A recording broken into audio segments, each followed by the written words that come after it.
guys, I wanted to make a really quick video talking about how I do my painting texture stuff. Whatever. You know what I'm talking about. You understand. So I wanted to show you from the beginning how I do that, and my tab is just not going to... Hello? Thank you. Come on. First thing is, let's assume you don't have any textures at all. And this is also assuming you're using Photoshop or something like it that you can interpret to. So let's say we want to do a painted canvas texture for our piece. Well, we're going to need a texture first, so let's go to a stock site of your choice. I'm going to check Pixabay. They're okay. Let's do canvas. That's pretty good. Ooh. I'll take that.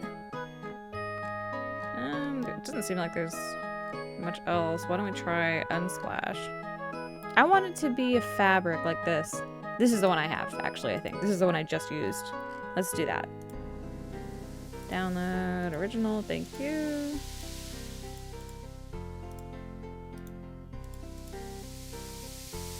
Some of my favorite textures are these gray, concrete looking ones. They make very beautiful effects, in my opinion at least.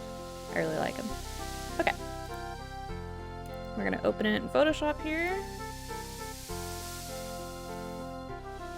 Usually I remove all saturation and then go to edit. Side note, my recording has the top of the screen cut out. I'm very sorry. You'll have to imagine what I'm talking about up there, I guess. Wow. Define pattern. And I just leave it as whatever it was called.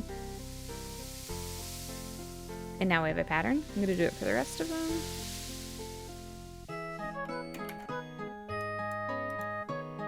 Edit, define pattern, thank you.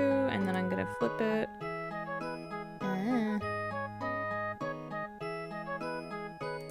Horizontally like this. Do it again. New. This one might not work. It's got this, like, all these dots in the middle. I don't know if that'll look so good, but... It's a little dark, too. Let's add some contrast.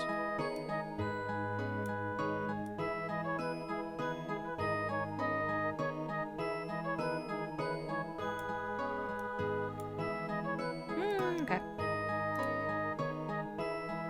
This, you know, the stuff I'm doing right now might be something you have to experiment with. Anyway, I'm gonna use my favorite brush right now, which is this one.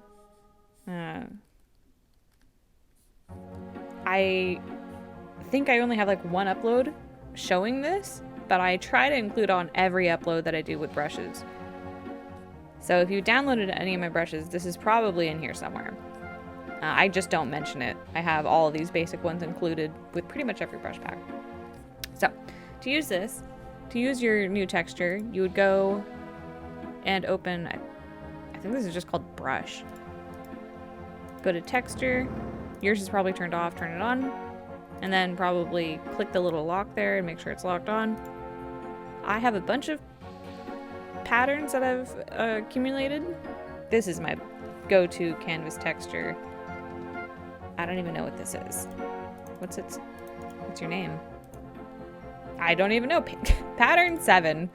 Maybe I can upload this somewhere. It's one that I got apparently a very long time ago. It's one of the first ones I ever did that I ever added here. I didn't make any of these, of course, just besides what I showed you. So I don't know where I got this, but this is my default canvas texture if I'm painting directly without effects. But that's not what we're talking about. We're talking about adding that bevel effect. So I'm going to use my normal canvas one that I would, which is what I used the other day. And let's do gold like we were doing. So with your brush, whatever you want to use, doesn't matter. I'm going to put down some gold here. And then I'm going into this little button, whatever this is. Will it show up? Add a layer style. Bevel and emboss. This is going to add the weight to make it look like it's a paint stroke. I have the shadow here set to be a red color just by default. You can change that yourself. Yours will probably be like black or something. And then this is just the default that it seems to go to. The interesting part of this is clicking on texture. We're going to click on it and we're going to go to our new texture. There you go. It's at 100 scale. Then we're going to turn on pattern overlay as well and go to our new pattern. And you see, I have it set to overlay. I had been trying to figure out what this effect was for a very long time because I had seen it before in my work and I didn't remember how it got there. But this is the combination, having both of these on. So if you want to make the canvas stand out more, you can mess with these. Like if you want the effect to be stronger, you can up the screen and multiply. If you lower this, it adds less weight or more. So now whenever we do anything with this brush, it'll have that texture overlaid. Then you can add on top of it if you want.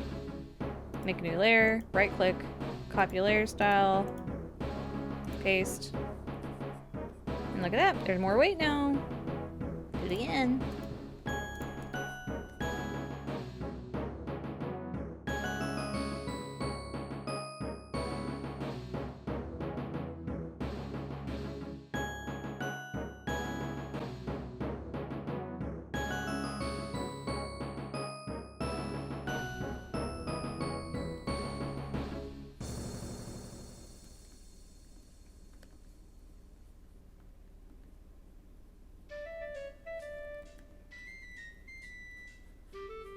This is our first layer, and then when I'm gonna add another one, I usually make every layer after that just for details. So the initial layer has all of the main color on it, and then you start getting the weight from the extra layers. In this case, the shadow is red, which doesn't go with this color scheme, so I'm going to change it to blue. Since this is fur, I'm going to lower the effect significantly.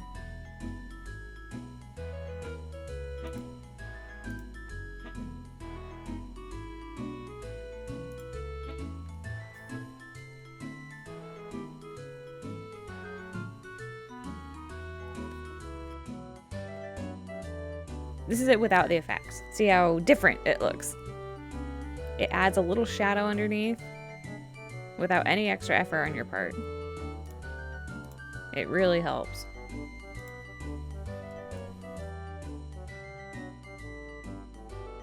I also wanted to talk about really quick how I do background textures sometimes. So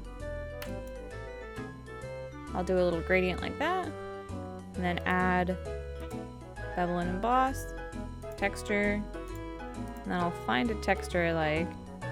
This one I like. Let's do this one. And then we'll match it with the pattern down here. See how crazy of an effect it gives it? I'm gonna change the shading to be dark blue. And I'm just gonna leave it there. I'm gonna make it a little bigger. So the shadows of the giant rectangle itself are gone. Duplicate. For the original layer, I'm gonna hide the effects. I'm gonna make a new layer and combine these.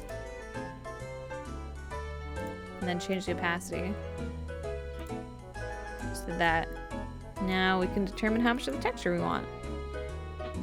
So this is how I do the background textures on my adopts and reference sheets and stuff like that. I thought I would include it. That's all. I hope any of this at all made sense. Sorry it's so incoherent.